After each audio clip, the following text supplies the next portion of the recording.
സൗദിയിൽ വാഹനാപകടത്തിൽ മലയാളികൾക്ക് ദാരുണാന്ത്യം. മദീനയ്ക്ക് സമീപമുണ്ടായ വാഹനാപകടത്തിൽ ഒരു കുടുംബത്തിലെ 4 പേരാണ് മരിച്ചത്.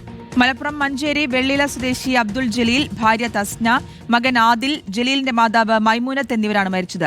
ജലീലിന്റെ 3 മക്കൾക്ക് പരിക്കേറ്റു. കുടുംബം സഞ്ചരിച്ച വാഹനത്തിൽ 7 പേരാണ് ഉണ്ടായിരുന്നത്. എസ് രഞ്ജിത്തുണ്ട് വിവരങ്ങൾ നൽകാൻ. രഞ്ജിത്ത്, ഏറ്റവും ദുഃഖകരമായിട്ടുള്ള ഒരു വാർത്തയാണ് വരുന്നത്.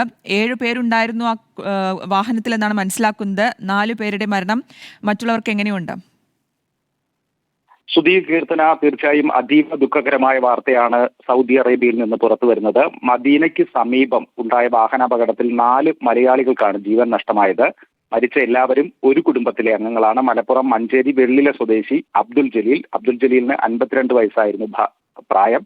ഭാര്യ തസ്നയാണ് മരിച്ച മറ്റൊരാൾ. 40 വയസ്സായിരുന്നു പ്രായം.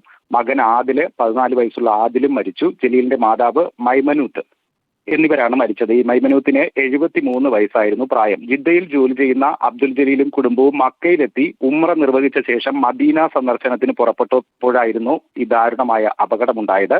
വാഹനത്തിൽ ആകെ 7 പേരുണ്ടായിരുന്നു. ജലീലിന്റെ പെൺമക്കളായ നൂറ, ആയിഷ, ഫാത്തിമ എന്നിവരാണ് വാഹനത്തിലുണ്ടായിരുന്ന മറ്റുള്ളവർ. ഈ 3 പേർക്കും അപകടത്തിൽ ഗുരുതരമായി പരിക്കേറ്റു. മദീനയിലെ കിങ് ഫഹദ്, സൗദി ജർമ്മൻ എന്നീ ആശുപത്രികളിലെ തീവ്രപരിചരണ വിഭാഗത്തിൽ ഇവരെ പ്രവേശിപ്പിച്ചിരിക്കുകയാണ്.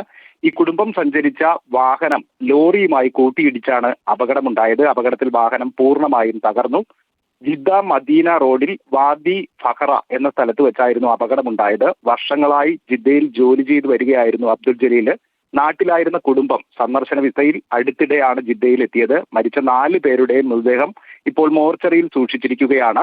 ഈ മൃതദേഹം നിയമ നടപടികളൊക്കെ പൂർത്തിയാക്കി നാട്ടിലെത്തിക്കുന്നതിനുള്ള നടപടികളും ഇതിനകം തന്നെ ആരംഭിച്ചിട്ടുണ്ട്. മദീന KMCC നേതാക്കളുടെ നേതൃത്വത്തിലാണ് ഇതുമായി ബന്ധപ്പെട്ട നടപടികൾ ഇപ്പോൾ നടക്കുന്നത്. ഓക്കെ, ഒരു കുടുംബത്തിലെ 4 പേർക്കാണ് ജീവൻ നഷ്ടമായത്. എസ് രഞ്ജിത്താണ് വിശദാംശങ്ങൾ നൽകിയത്.